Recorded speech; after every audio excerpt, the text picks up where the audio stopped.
안녕하세요. 오늘도 사연 살롱을 찾아주셔서 감사합니다. 40대 중반의 여성이에요. 저희 집은 제가 중학생 때 아버지가 사업을 하다가 사기를 당해서 하루아침에 반지하로 옮겨가게 됐어요. 엄마는 예전에는 해본 적 없는 일들을 닥치는 대로 하며 가정을 꾸려나가기 위해 애쓰셨어요. 아버지는 한동안 씨름에 잠겨 계시더니 엄마가 혼자 고생하시는 걸 보고 일하러 나가셨다가 교통사고를 당하셨고 며칠 안 돼서 돌아가셨어요. 그 모든 일이 1년 안에 벌어진 거예요. 사춘기로 예민했던 저한테는 너무나도 큰 충격과 상처로 남았어요. 당시 저는 아버지가 너무 순진해서 남을 잘 믿었다고 생각했어요. 그래서 아버지처럼 당하지 않으려면 좋은 대학에 들어가서 좋은 교육을 받아야 되겠다고 다짐하게 됐어요. 그때부터 하루에 5시간씩 자면서 열심히 공부만 했어요. 엄마도 공부 잘해서 대학 가는 게 집안을 일으키는 거라며 저와 동생을 뒷받침해주는 데에 최선을 다하셨고요. 고생하는 엄마가 너무 안타까워서 학원도 수학 과목만 듣고 웬만한 과목은 저 혼자 참고서를 이것저것 뒤져가면서 공부를 했죠. 그랬더니 스스로 깨우쳐가는 방법을 터득하게 돼서 공부하는 게 점점 수월해졌어요. 노력은 잘 배신하지 않아서 중학교 때까지는 중상위권이었던 성적이 고등학교에 가서는 눈에 띄게 올랐어요. 고2 때부터는 전교등수 안에 들면서 선생님들도 저를 명문대에 갈 학생이라며 눈여겨보기 시작했죠. 저는 고3 때까지 성적을 잘 유지해서 상위권 대학 사회학과에 합격했어요. 경영학과에 가고 싶었지만 가고 싶은 대학은 성적이 좀 모자랐거든요. 아버지가 회사를 운영하는 걸 좀 더 잘 알고 아는 게 많았으면 그렇게 되지 않았을 거라는 게 머릿속에서 떠나지 않았기 때문에 경영학과를 가려고 했어요. 제 전공을 공부하면서도 경영에 대해 배울 수 있는 만큼 배울 생각이었어요. 대학에 가서 처음에는 아르바이트를 하느라 시간 가는 줄 몰랐어요. 제가 직접 벌어서 쓰고 동생 용돈도 주는 게 그렇게 재미있을 수 없더라고요. 한동안 제가 할 수 있는 알바는 다 하고 다녔고 자연히 학교 성적은 떨어지게 됐어요. 2학년 2학기까지도 알바하는 재미에 푹 빠져서 살았어요. 그러다가 정신이 번쩍 든 게 한 선배가 전공 성적이 너무 나빠서 계속 취직이 안 되는 걸 보고 나서부터였어요. 평생 알바만 하며 살 게 아니고 제대로 된 직장에서 일을 하려면 성적부터 제대로 챙겨야겠다는 생각이 들었어요. 당시 저는 종종 수업을 빠져가면서 알바를 했었거든요. 안 되겠다 싶어서 정신을 바짝 차리고 강의에 꼬박꼬박 들어갔어요. 수업 내용도 중간에 빠진 걸 따라잡느라 애를 먹기도 했어요. 그래서 다음부터는 강의는 절대 빠지지 않았고 알바도 공부하고 남는 시간에만 하는 걸로 대폭 줄였죠. 3학년 1학기를 힘들게 공부하고 났더니 2학기는 많이 수월하더라고요. 저는 괜찮은 회사에 취직하는 걸 목표로 있는 힘을 다했어요. 취업 박람회도 빠짐없이 가서 정보 수집도 하고 선배들한테 입사시험 족보를 얻으려고 노력도 많이 했죠. 남들보다 뒤처질까봐 열심히 한 덕분에 저는 외국계 마케팅 회사에 합격했어요. 일은 어렵고 야근에 밤새우는 날이 많아서 많이 힘들었지만 첫 월급을 타서 엄마한테 드렸을 때 뿌듯한 기분은 이루 말할 수 없었어요. 우리 딸 신영이 고생 많이 했다. 너무 고마워. 어려운 형편에 공부도 잘하고 대학 때도 용돈 한 번 안 타가고 혼자 다 벌어서 썼는데 이렇게 좋은 회사 들어가서 월급까지 갖다 주니 엄마는 이제 더는 바랄 게 없어. 라고 눈시울을 붉히며 좋아하시는 걸 보니 저도 눈물이 났어요. 동생도 저한테 용돈 많이 받았다고 너무 좋아했어요. 가족들이 기뻐하는 모습에 더 힘을 낼 수 있었죠. 너무 힘들어서 관두고 싶을 때마다 좋아하는 엄마와 동생을 떠올렸어요. 그게 저를 버티게 했고 2년 후에는 대리까지 올라가게 해주었습니다. 회사 일에 완전히 익숙해져서 야근도 밤샘도 일상이 되자 점점 삶이 지루해지더라고요. 매일 일하고 집에 가고 아니면 퇴근 후 회사 동료들과 한잔하고 집에 가는 게 다였으니까요. 돈 버는 재미도 일하는 재미도 시들해질 즈음에 저는 기타를 배우러 다니게 됐어요. 회사 다른 부서에 있는 동기가 기타를 배운다길래 한번 보려고 따라갔다가 재미있어 보여서 저도 등록을 했죠. 기타를 가르치는 강사에게 마음이 끌렸어요. 강사는 대학에서 실용음악과에서 건반을 전공하고 부전공을 기타를 했다고 했어요. 저는 모르는 음악이라는 세계에 있는 사람을 직접 만났더니 어쩐지 신선한 느낌이 들었고 그 사람이 무슨 말을 해도 흥미가 생기더라고요. 저는 처음 한 달이 끝난 후 3개월 등록을 했어요. 강사한테 관심이 있어서 그런지 기타 배우는 것도 더 재밌는 것 같았고 집에 와서도 연습을 하니까 할 일이 있어서 참 좋더라고요. 저는 강사한테 좋은 인상을 주고 싶어서 코드도 열심히 외우고 한번 진도 나간 건 다시 설명 듣지 않아도 될 만큼 연습을 했어요.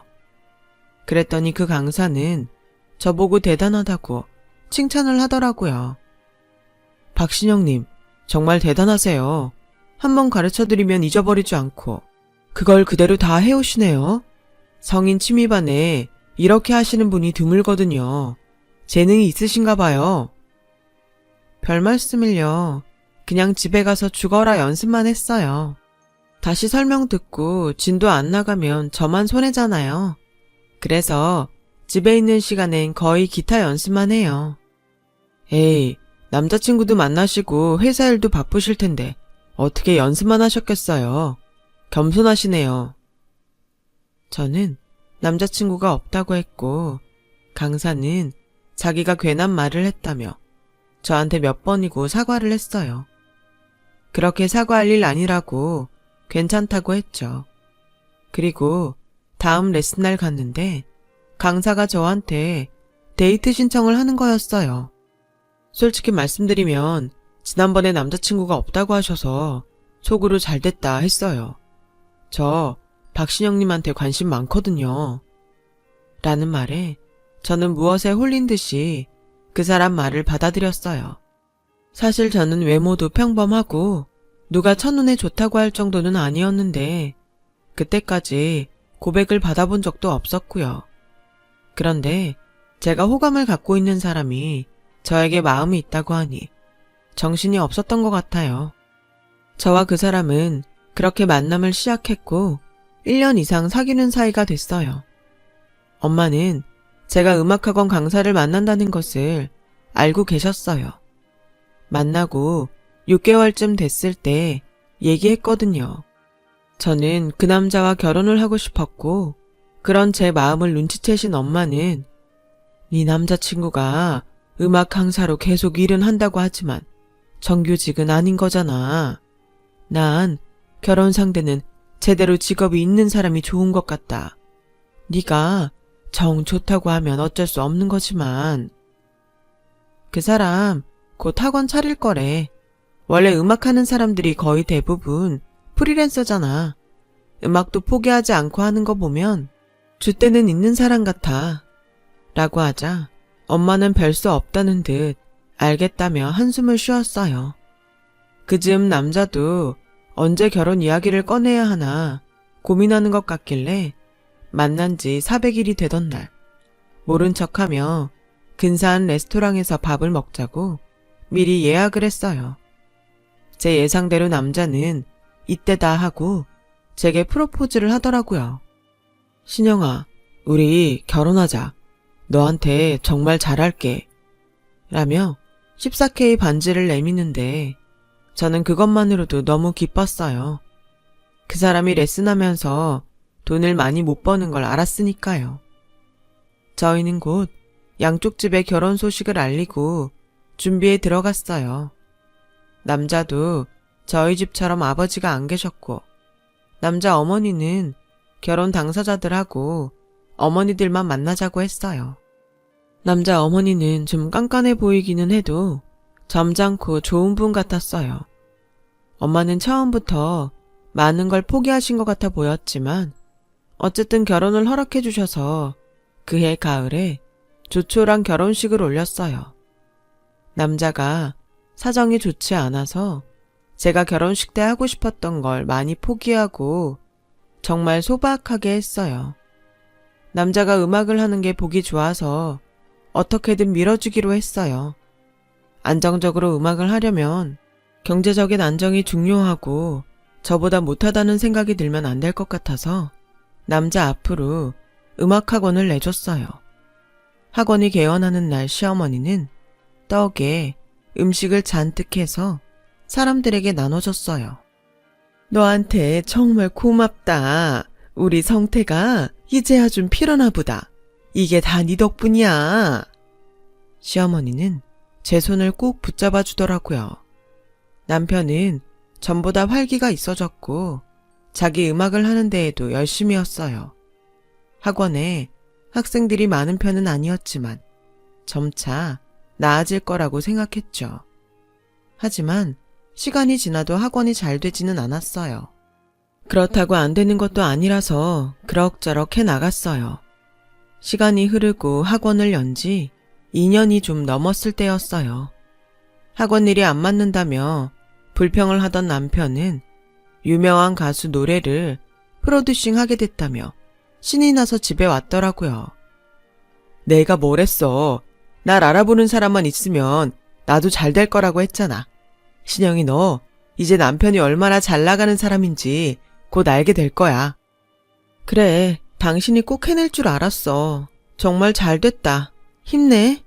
라고 격려했고 저는 남편한테 한 가지라도 더 좋은 걸 먹이려고 영양제며 보약을 챙겨가며 뒷바라지를 했어요. 프로듀싱 준비를 하려면 학원 일을 같이 못한다는 말에 학원을 잠시 쉬기로 하고 그동안 남편이 쓸 용돈을 제가 다 대줬어요. 그런데 무슨 일이 있었는지 프로듀싱 하기로 했던 일이 취소가 됐다는 거였어요. 나 같은 사람한테 그딴 대접한다는 게 말이 돼? 아주 웃기는 사람들이야. 남편은 술이 잔뜩 취해서 집이 떠나가라 고래고래 소리를 질렀어요. 녹음실 스태프들과 트러블이 좀 있었던 모양인데 그 문제가 커져서 가수가 남편하고 일을 안 하기로 했다는 거였어요. 지가 잘 나가면 평생 잘 나갈 줄 알아? 아주 지 맘대로 이랬다 저랬다. 사람 갖고 노는 것도 아니고 말이야.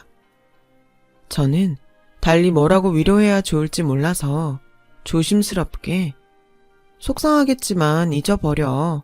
더 좋은 일이 생기겠지. 그때까지 버티려면 생활도 해야 하니까 학원 다시 열고 레슨하자. 준비하고 있으면 또 기회가 올 거야.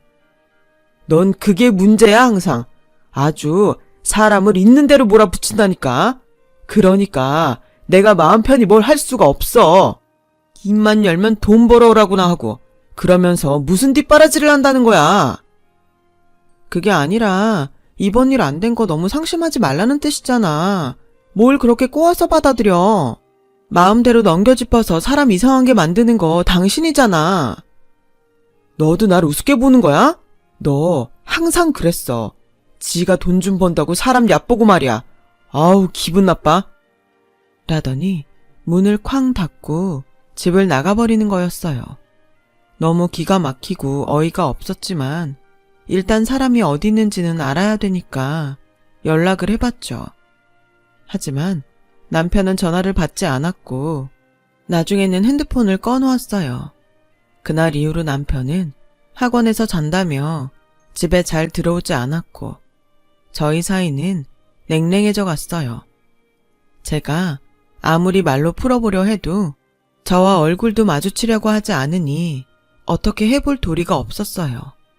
시어머니는 시어머니대로 제가 남편 길을 죽여놨다며 저한테 원망을 퍼부었어요.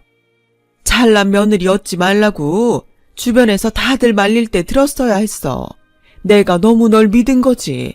네가 이렇게 성태기를 죽이고 앞길을 막는 소리나 해대냐. 걔가 지금 돈 버는 게 중요하니? 자기 작업을 하는 데만도 얼마나 시간과 노력이 들어가는데 그딴 말을 해. 학원 차려준 거 뽕 뽑아먹겠다는 거야 뭐야. 처음 학원을 차려줄 때만 해도 고마워하던 시어머니는 2년이 넘는 시간 동안 저한테 받는 생활비를 당연하게 여기게 됐고 자기 아들 비위에 안 맞는다고 저를 형편없는 사람으로 몰아붙이기 시작했어요. 당시 저는 회사에서도 너무 힘든 때여서 남편 일이 잘 되면 회사를 그만두고 이직도 생각하고 있었거든요.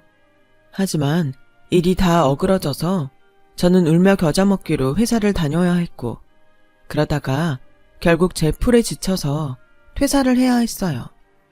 너무 스트레스를 많이 받으니 두통이 계속되더군요. 갑상선에 이상이 생겨서 도저히 더 일을 할 수가 없었거든요. 그렇게 집에 있게 되고 얼마 안 있어 시어머니가 찾아왔어요. 일하던 사람이 집에만 있으면 좀이 쑤신다는데 너는 안 그러니? 뭐 다른 일거리라도 찾아봐야 되는 거 아니야? 제가 건강하면 그렇게 하겠는데 지금은 휴식이 필요해서요. 이렇게 아프지 않았으면 회사도 관두지 않았을 거예요. 그래 뭐 너도 애는 썼겠지. 그래도 결혼했다고 2년 만에 회사를 덜컥 관두는 건 좀 그렇다. 휴직계 같은 것도 있잖아. 라길래 울컥해서 뭐라고 하려는데 고기 반찬을 해봤다며 냉장고에 넣어두더라고요. 그래도 제가 아프다고 나름 신경 써준 것 같아서 감사하다고 하고 더는 아무 말도 하지 않았어요. 그런데 며칠 후에 동생한테서 연락이 왔어요. 언니, 형부한테 여동생 있잖아. 지금 우리 호텔에 형부가 식구들이랑 다른 여자하고 왔는데 아무래도 그 여동생 상견례인 것 같아. 이건 뭐야? 어떻게 된 거야? 동생은 특급 호텔 레스토랑에서 셰프로 일하고 있었는데 다른 호텔로 이직을 한 상태였거든요. 제가 남편하고 사이가 좋지 않으니 동생 이직 사실을 몰랐었겠죠. 여튼 동생이 우연히 남편 식구들이 호텔 레스토랑에서 상견례하는 걸 본 거였어요. 너무 놀라서 당장 호텔로 갔더니 처음 보는 여자와 나란히 앉아서 상대 가족하고 식사를 하고 있더라고요. 당신 이게 다 뭐야? 이거 아가씨 상견례 자리 맞지? 어떻게 이럴 수가 있어?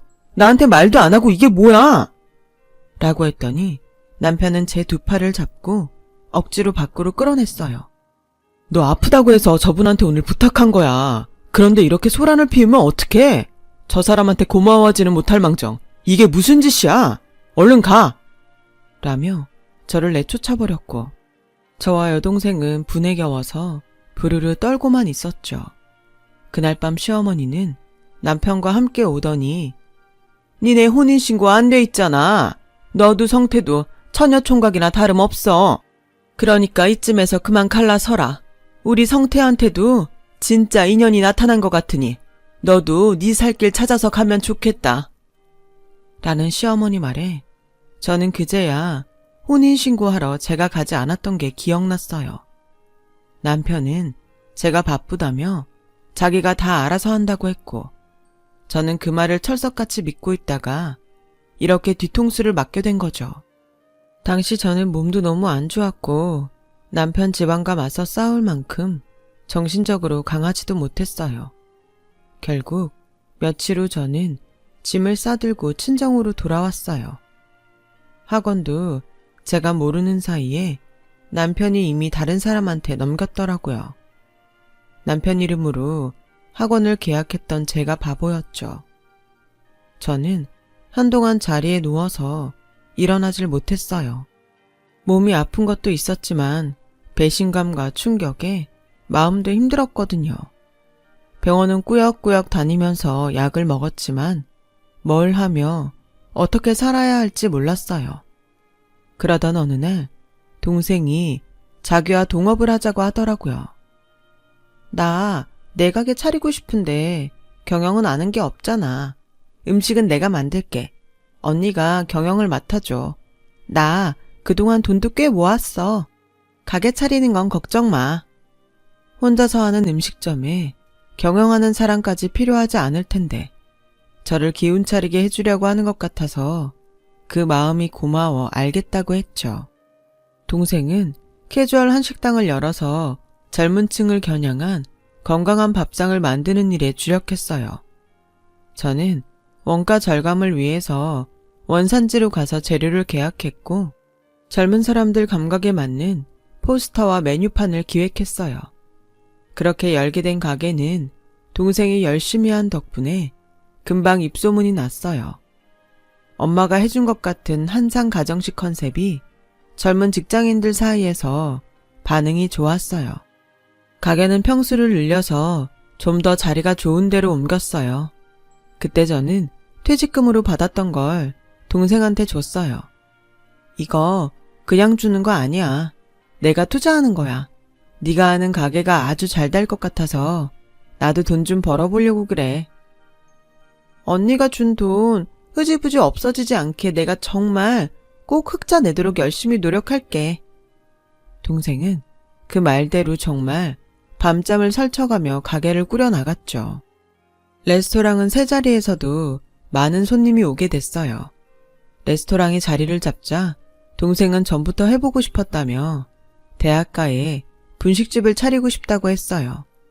저는 바로 시장 조사를 했고 동생 솜씨면 경쟁력이 있다고 판단했어요. 그렇게 저희가 낸 분식집도 대박을 쳤어요. 학생들 사이에서도 입소문이 나게 되어서 근처 회사 사람들도 많이 찾아왔어요. 그러자 식품회사에서 저희 분식을 밀키트로 만들고 싶다고 제안을 했어요. 회사와 몇 번의 회의 끝에 드디어 계약을 체결하게 되었습니다. 동생은 아래에 조리사들을 더 두고 많은 일들을 해나갔고 저도 가게들 규모가 커지는 만큼 바쁘게 움직였어요. 식품회사에서 낸 분식 밀키트는 다행히 반응이 좋았어요. 저희는 그동안 모은 자금으로 아예 건물 하나를 사서 음식을 만들고 연구하는 조리장과 가게들을 같이 두기로 했어요. 같은 사람이 운영하는 가게라는 건 손님들이 모르게 하는 걸로 하고요. 한식당 가게와 분식집이 거리가 좀 있어서 동생이 왔다 갔다 하는데 불편했거든요. 저는 시장 조사를 충분히 한 후에 건물을 보러 다녔어요.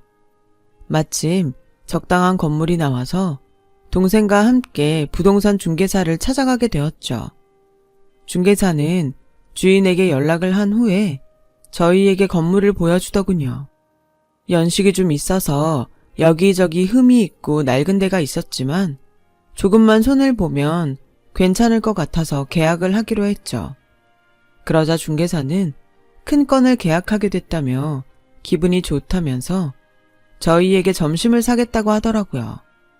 바로 저희가 계약할 건물에 있는 식당이었어요.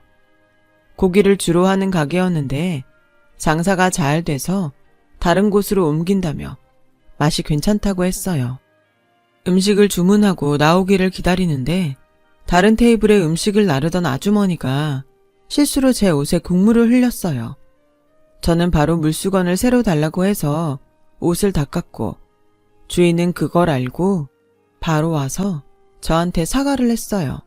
할머니, 진짜 자꾸 이러실 거예요? 한두 번도 아니고 계속 실수하시면서 손님들한테 사과도 안 하면 어떻게 해요?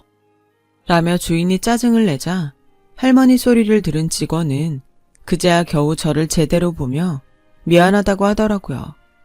저는 그 할머니를 보고 너무 놀라서 잠시 말을 잊었어요. 제 동생도 마찬가지였고요. 그 사람은 바로 전 시어머니였거든요.